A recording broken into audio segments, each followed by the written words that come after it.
धर्म समाज को नियंत्रित करता था। कैसे करता था? मैंने जैसा बताया कि 108 परिवारों का एक गांव होता था, फिर दूसरी जगह 108 परिवारों का दूसरा गांव, फिर तीसरी जगह तीसरा गांव बसता था। और उनका मूल काम क्या था? कृषि करना या खाली समय में कुटीर उद्योग करना। और ये सभी गांव अपने आप में आत्मनिर्भर होते थे, किसी दूसरे पर आश्रित नहीं होते थे। प्रकृति के संसाधनों का वह इस तरह अपने जीवन में प्रयोग करते थे कि उन्हें किसी भी चीज के लिए किसी दूसरे गांव या किसी दूसरे राजा से कोई मदद लेने की जरूरत नहीं पड़ती। भाई खेती कर लिया, अन्न पैदा हो गया, घर में पत्थर की चक्की बना ली, अन्न पीस लिया, गाय रखी है, उसके कंडे से और कुछ जंगल की लकड़ी तोड़ लाए, उससे रोटी बना लिया।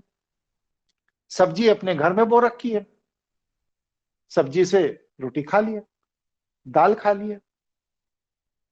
वस्त्र बनाने के लिए गांव में ही जुल्हा होता था, वो अनाज के बदले में, फल के बदले में, सब्जी के बदले में आपको वस्त्र दे देता था।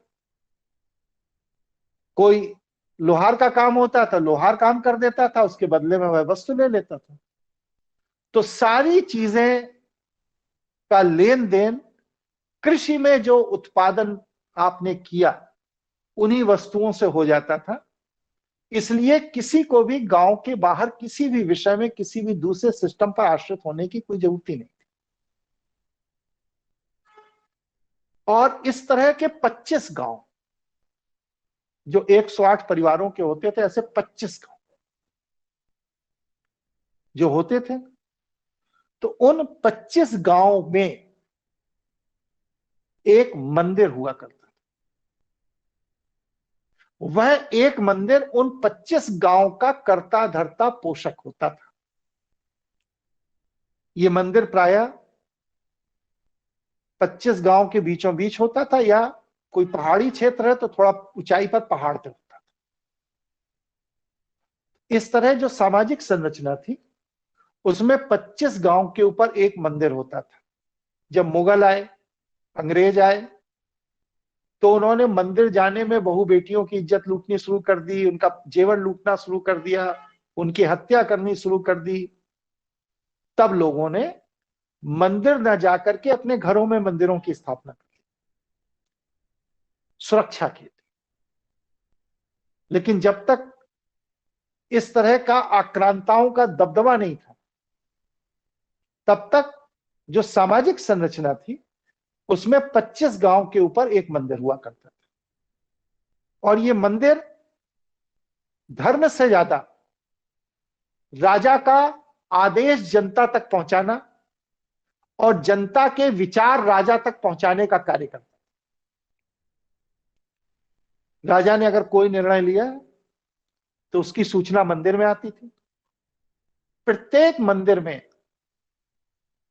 कोई महीने का एक दिन निर्धारित होता था। स्नान करना है, अमावस्या, पूर्णिमा, एकादशी, प्रदोष, कोई एक दिन निर्धारित होता था। और उस दिन उन 25 गांव के लोग उस मंदिर में इकट्ठे होते थे और अपनी बात वहां के जो धर्मगुरु होते थे उनसे रखते थे।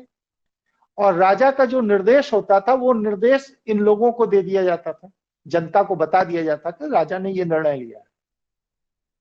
और उस निर्णय का अनुपालन होता था, अनुकरण होता था। इस तरह जनता की बात राजा तक पहुंचाने में मंदिर की भूमिका थी और राजा की बात जनता तक पहुंचाने में मंदिर की भूमिका थी। मंदिर मध्यस्थ की भूमिका में हुआ करता।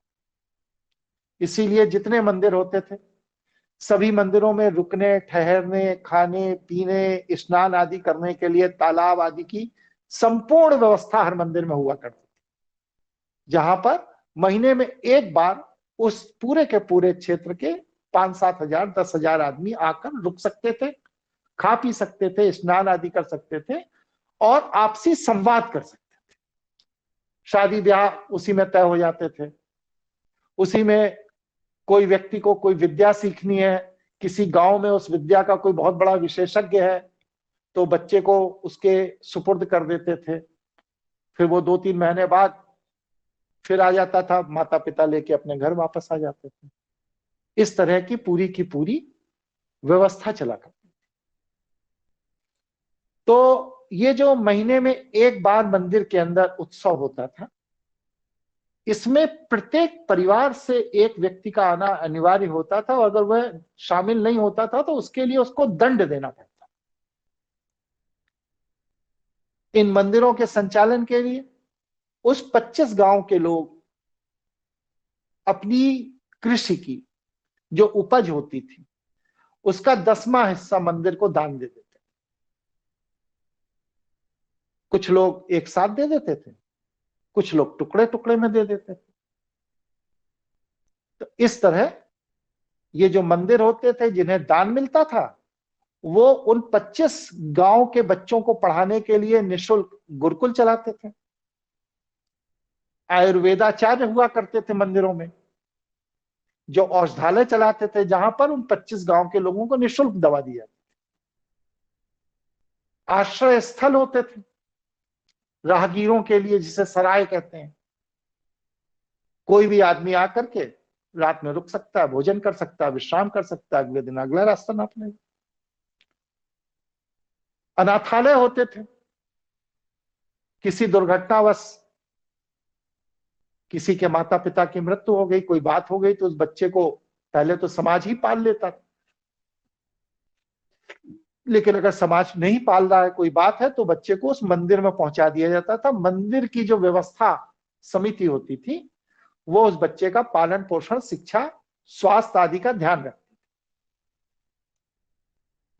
तो इस तरह से मंदिर राजा के लिए कार्य करता था, समाज के लिए कार्य करता था, और समाज उस मंदिर को अपनी आय का दशमांश देकर पोषित करता। ये मंदिर राजा के जासूसी का केंद्र भी हुआ करती थी। उन 25 गांव के अंदर क्या चल रहा है, ये मंदिरों के पुजारी महान उन 25 गांव में घूम घूम के सारी सूचना इकट्ठी करते थे, और वो सूचना उन मंदिरों से राजा तक पहुंचाई जाती।